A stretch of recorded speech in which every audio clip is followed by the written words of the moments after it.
Добро дојдовте во урбаните вести. Поради дефект на водоводната мрежа и техничка неисправност на водата, од денеска до 8 ноември ќе биде затворено основното училиште Димитар Миладинов во општина Центар. Оттаму ги информираат родителите и учениците дека нема да има дежурство за продолжен престој на учениците, како и дека се одложуваат другите активности што се реализираат во училиштето. Со оваа информација ги започнуваме вестите, еве што ќе гледате во нив. Град Скопје ќе ги враќа имињата на улиците и другите топоними во Скопје. Чистете ги оџаците, можат да предизвикаат пожар. Поскапува паркирањето во Дебармаало, Буњаковец и Капиштец. Општина Газибаба обезбедува подобри услови за младите. Град Скопје работи на постапката за враќање на имињата на улиците и другите топоними во Скопје. На следната седница на Советот треба да се најде предлогот за менување на две катни гаражи во Скопје, Македонска фаланга и Тодор Александров, за кои се предлага да се преименуваат во 26 јули и Беко. Од градот информираат дека станува збор за бавен административен процес, каде нема простор за брзање и импровизации. Ке се менуваат имињата на две катни гаражи во Скопје. На следната седница на Советот на градот Скопје, советниците ќе расправаат за предлогот за преименување на гаражите Македонска фаланга и Тодор Александров. Според предлогот на град Скопје, гаражата Македонска фаланга, лоцирана на улицата Свети Кирил и Методи, во близина на трговскиот центар Амстор, ќе се вика 26 јули, по повод 55 годишнината од земјотресот во Скопје, како и зачувување на историјата на градот. Гаражата Тодор Александров пак лоцирана на улицата Даме Груев, се предлага да се преименува во Беко, поради зачувување на урбаниот топоним кој потекнува од поранешната стоковна куќа Беко. Името 26 јули е еден пример за вреднување на историјата и на имињата кои потекнуваат од обновата на Скопје по земјотресот на 26 јули во 1963 година. Додека пак името Беко е според стоковната куќа Беко што постоела во минатото, а Беко се уште се користи меѓу луѓето како ориентација. Од градоначалникот на град Скопје Петре Шелегов на почетокот на својот мандат враќање на старото име беше најавено и за универзалната сала, која од претходната локална власт беше преименувана во Конгресен центар Александар Македонски. Што се однесува за промена и враќање на старите имиња на улиците и објектите низ градот, прашавме во град Скопје какви им се плановите и дали ќе продолжат со преименување. Оттаму ни одговорија дека работат на постапката за враќање на имињата на улиците и другите топоними во Скопје. Сепак станува збор за бавен административен процес, каде нема простор за брзање и импровизации. По завршување на сите законски и техничко-административни постапки, финалната одлука ја носи Советот на град Скопје. Велата од град Скопје за Прва Скопска. Инаку промената на дел од имињата на улиците во главниот град започна во 2013 година. Дел од улиците кои добија нови називи беа улицата Маршал Тито се преименува во улицата Македонија, улицата Мито Хаџивесилев Јасмин сега се вика Свети Кирил и Методи, Водњанска во Мајка Тереза, улицата Стив Наумов и војвода Васил Аджиларски во Филип II Македонски, а улицата Салвадор Алјенде на Водно во Тодор Александров, Бихаќка во Павел Шатев, Ленинова во Дебармало беше преименувана во Аминта III, но жителите се уште викаат Ленинова. На еден брифинг со новинарите, Шелегов рече дека неговата улица од Мексичка била преименувана во Петре Пирузе, кој бил прв министер за правосудство на Народна република Македонија. Но со преименувањето се губи хуманитарниот момент дека оваа улица го добила името како благодарност до Мексико за дадените донации по катастрофалниот земјотрес во Скопје. Со цел превентивно делување и спречување потенцијални пожари и зголемување на загадувањето во воздухот, надлежните апелираат до граѓаните редовно да ги одржуваат и чистат оџаците. Градот Скопје, како дел од мерките за борба против загадувањето, доделува субвенции за чистење оџаци, за што пријавувањето е во тек и ќе трае до 22 ноември. Во Скопје од вкупниот број домаќинства на дрва се греат околу 45%, што е 1/3 од уделот во вкупното загадување на воздухот во градот. Според некои податоци во Скопје има над 60.000 оџаци, што многу ретко се чистат, а општо е познато дека неисчистен оџак загадува најмалку двојно повеќе од исчистен оџак. Неправилното и нередовно чистење на оџаците може да ја загрозат и безбедноста на луѓето. Неисправен оџак може да предизвика несреќа, пожар, зголемена мисија на штетни гасови од дозволените, како и поголема потрошена енергија од потребната. Со цел превентивно делување и спречување на потенцијални пожари и загадување на воздухот, надлежните апелираа до граѓаните за редовно одржување на оџаците. Во текот на грејната сезона се препорачува еднаш месечно да се чисти оџакот. Екипата на Прва Скопска излезе на терен да ги праша граѓаните дали редовно ги одржуваат оџаците на куќите. Тие сметаат дека чистењето на оџаците е задолжително за сите, без разлика дали се работи за стамбен објект или куќа. Дали редовно го одржувате и чистите оџакот? Да. Тоа е може на 2 недели и за мене подобро, за да не чади, а и за околината. А дали си викате служба или сами си го чистите? Не, самиот. Имам скала, се качувам сам, си го одржавам, тоа така да. Градот Скопје дава субвенции на граѓаните за чистење на оџаците. Дали би користеле такво нешто? Па зошто да не, ако се дава такви можности, зошто да не земам ако веќе државата дотира на тоа? Пред една недела, само е скапо доста. А град Скопје дава субвенции за чистење на оџаците. Дали би користеле такво нешто? Дали би користел? Па нормално би користел. Наводно со на потврда треба да идам во град Скопје да поднесам барање 1000 помалку и така. Добро, си викате служба за чистење или сами? Да, не служба. Па редовно, не така редовно да ви кажам, не од друго, староста веќе си навалува. Оваа година го чистив темелно и треба да се чистат, оти опасноста е голема од пожари, а стари се оџаци, дотрајани се, така да треба одржавање. Гледам, скоро имаше една екипа овдека дојде на оџачари, ама и висока е цената, па се мислиш дали да дадеш 1000 денари, или сам да се качиш да си го чистиш, а треба да се чисти. Вие сами го чистевте или викнавте служба? Зетот се качи горе на кровот и чисти тоа убаво, фино, така да сега и на парно сме, мислам, ете имам парно вградено, убаво ми е. А град Скопје дава и субвенции за граѓани еве за чистење на оџаците. Дали сте знаеле за тоа и дали би користеле таква субвенција? Вчера слушнав дека има таква опција.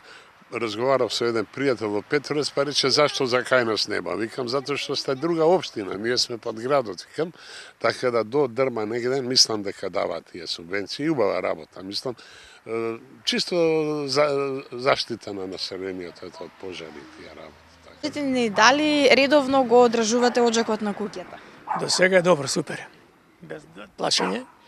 Супер е, работа иде добро, нема проблем никако. Не, све само куќниот совет и населбата, све што можеме урадуваме, сами работиме. Помој до сега не сме барале, па потаму ќе видиме како ќе течат работите, ќе побараме. Во Скопје оџачарската професија изумира. Тоа значи дека и луѓето кои ја работат оваа работа се во многу мал број.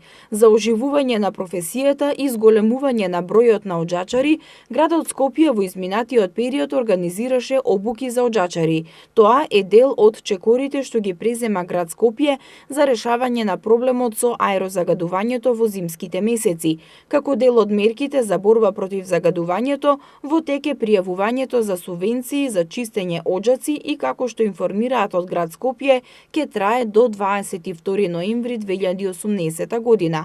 Со овој повик, градот Скопје ќе им надомести дел од трошоците на домаќинствата и на други субјекти за чистење на оџаците во износ од 1000 денари, а на јавниот повик може да учествуваат физички и правни лица чие живеалиште, односно седиште е на подрачјето на град Скопје.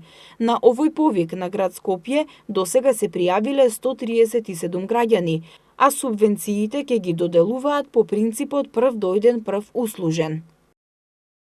Паркиралиштето Дебармало од зона 1 преминува во зона 01, а Буњаковец и Капиштец од зона 2 преминуваат во зона 1, со што се зголемува и цената за 1 час паркирање.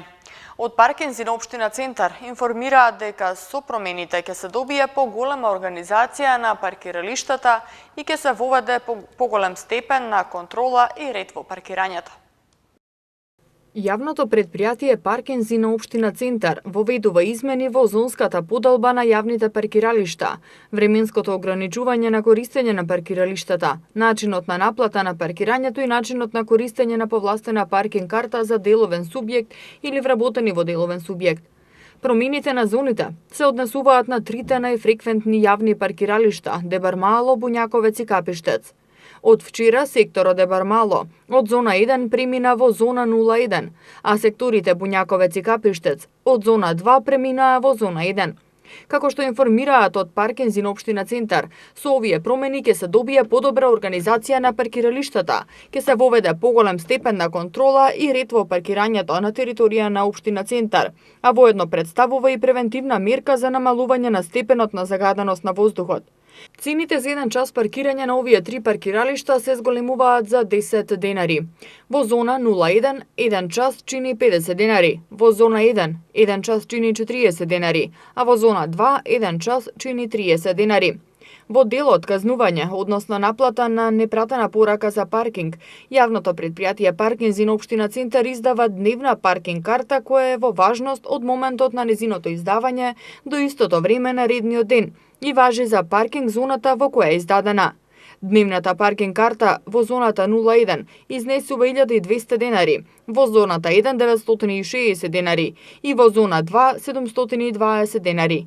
Доколку издадената дневна паркинг карта финансиски се раздолжи во рок од 24 часа од моментот на незиното издавање, се смета како дневна припејд карта и истата за зона 1 изнесува 600 денари, а за зоните 1 и 2 400 денари.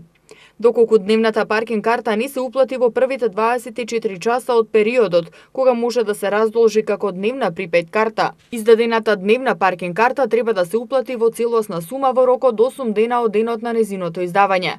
А во случај да не се уплати дневната паркинг карта во дадениот рок, во соработка со Министерството за внатрешни работи, јавното предпријатие Паркинзи на општина Центар обезбедува податоци за сопственоста на возилото, врз основа на кои се изготвува опомена и фактура.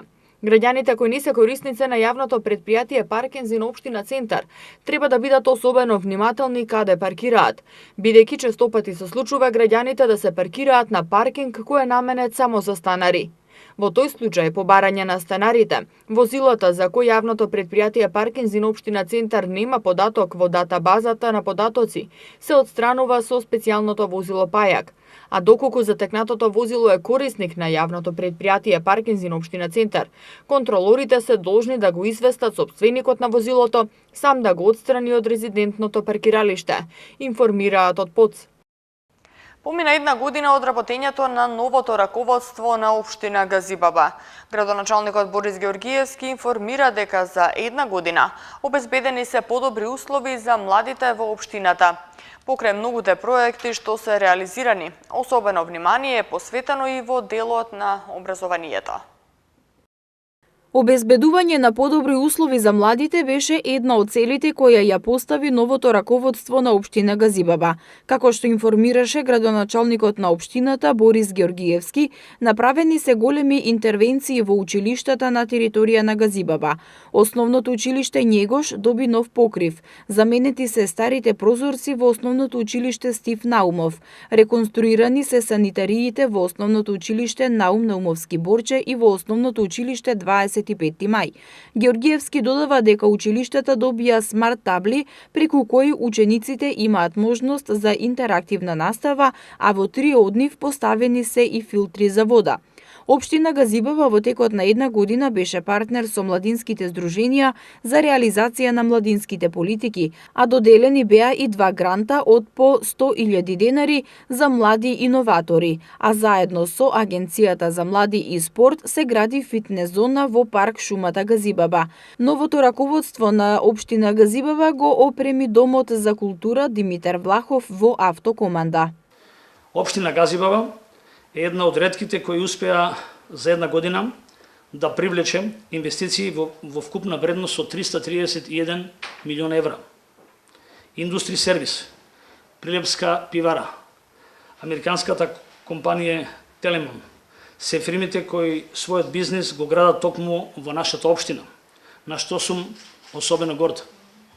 Ке се гради и ново деловен стамбен простор Скопје Истгейт, како и фабрика за производство на шински возила, која ќе биде единствена во овој регион. Градоначалникот Георгиевски додава дека во изминатата година се вложувало многу во училиштата и во образованието. Во тек е изградба на новата училишна зграда на основното училиште Вера Јоцич, а ова училиште ќе добие и нова спортска сала. Во Стајковци наскоро ќе почне изградбата на новата детска градинка, градинките Морковче во Јурумлери и Калинка во Железара ќе бидат проширени, а почнат е и проект за изградба на нов дневен центар за деца со посебни потреби во автокоманда. Георгиевски додава дека ова се само дел од проектите кои се реализирани во текот на една година, а за во следниот период вети дека ќе вложува многу, со цел општина Газибаба да биде современа, модерна, убава општина во сите нејзини делови. Градоначалникот на општина Ѓорче Петров Александар Наумовски информираше дека проблемот со водоснабдувањето со кој се соочувале граѓаните од 3 улици во урбаната заедница Даме Груев конечно е решен и граѓаните ќе имаат почиста и поквалитетна вода, благодарение на кружното движење. Во периодот од 2013 до 2015 година во урбаната заедница Даме Груев долж улицата Шарпланинска на потокот од улицата Тиранска до улицата Николај Островски изведена е водоводна мрежа во должина од 460 метри и истата е започната, но недовршена.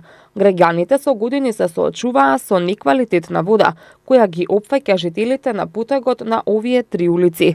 Градоначалникот на општина Ѓорче Петров Александар Наумовски информираше дека овој проблем е решен и од сега па натаму жителите ќе имаат почиста и поквалитетна вода благодарение на изведеното кружно движење на истата.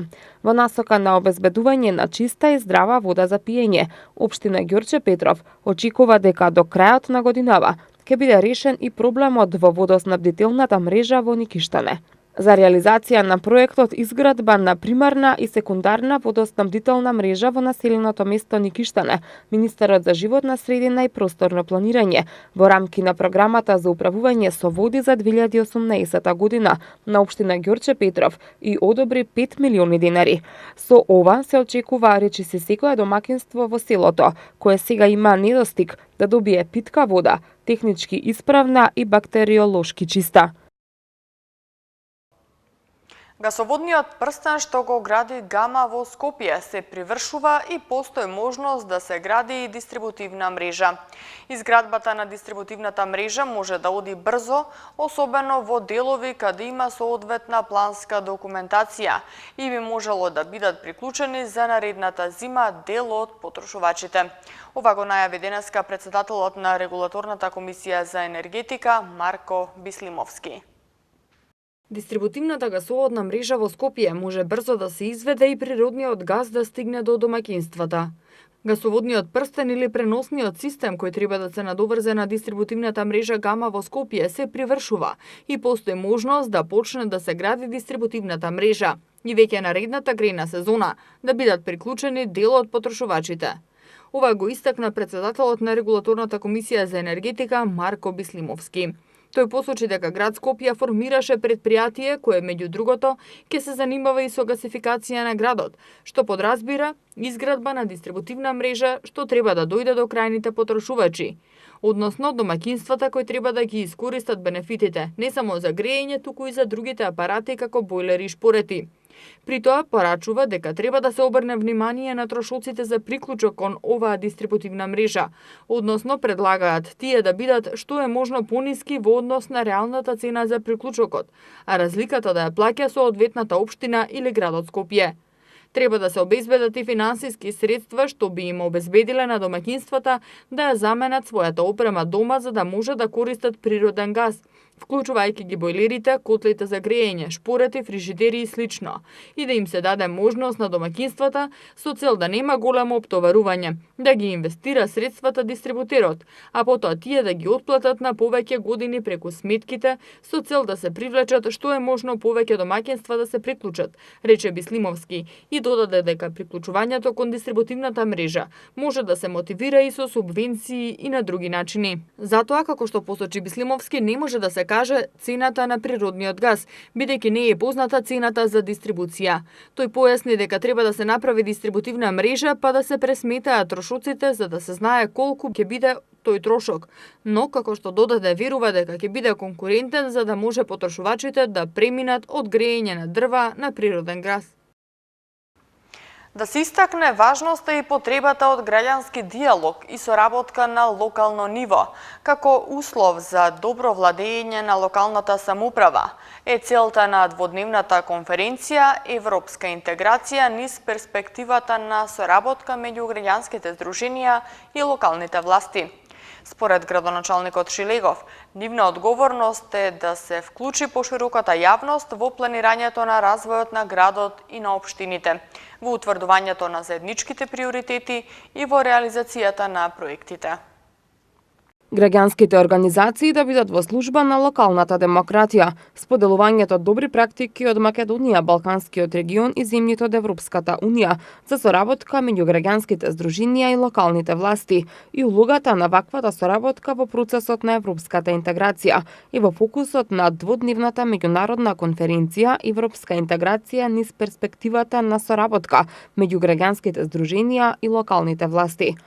Градоначалникот на град Скопје Петре Шилегов рече дека целта на конференцијата е да се истакне важноста и потребата од граѓанскиот диалог и соработката на локално ниво, како услов за добро владење во локалната самоуправа.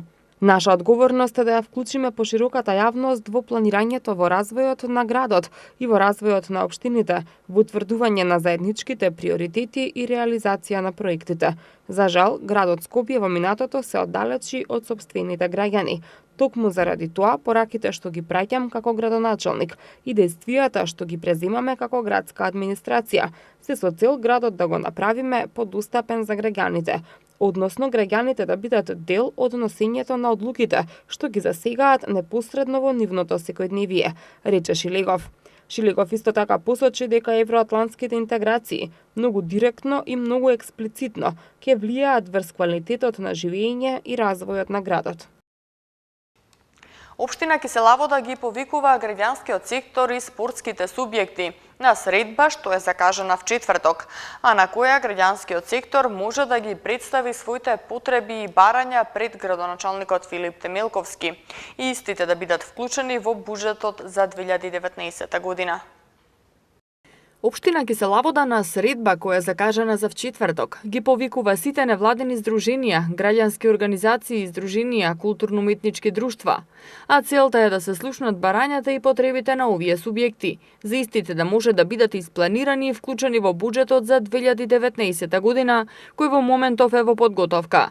Општината упатува повеќе до сите спортски субјекти лоцирани на оваа територија, клубови, здруженија и организации, да ги презентираат своите потреби и барања пред градоначалникот Филип Темелковски, бидејќи, како што е планирано, во буџетот ќе бидат издвоени средства за унапредување и развивање на спортот, како еден од приоритетите на оваа локална самоуправа.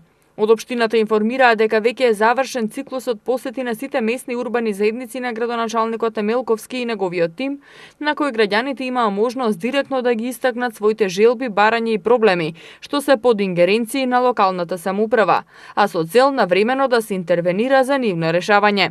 Идеите, предлозите и реалните барања презентирани на средбите, како што наведуваат од општина Киселавода, се ставени на листата со приоритети на општината и ќе бидат темел при формирањето на буџетот за следната година. Од денеска до 11 ноември во Кинотека на Македонија ќе бидат прикажани 6 проекции на дански филмови во рамки на неделата на современ дански филм, која започнува денеска со проекцијата на филмот Часот на рисот. Со проекција на филмот Часот на рисот, снимен во 2013 година, вечерва во Кинотека на Македонија започнува неделата на современ дански филм. Филмот е по сценарио и режија на Сорен Крак Јакобсен, еден од најреномираните дански режисери и соосновач на проектот Догме 95, што ја прослави данската кинематографија и нејзините автори во светот на крајот на минатиот век.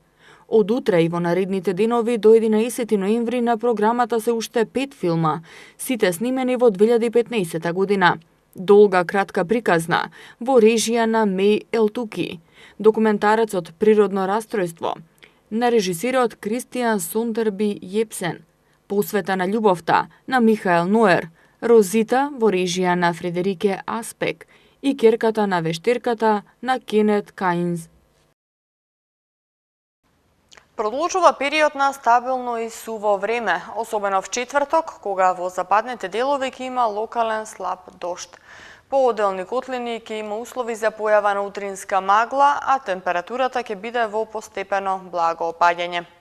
Температурата во Скопје утре ќе достигне 17 степени, в четврток и петок исто 17 степени, а сабота 16 степени.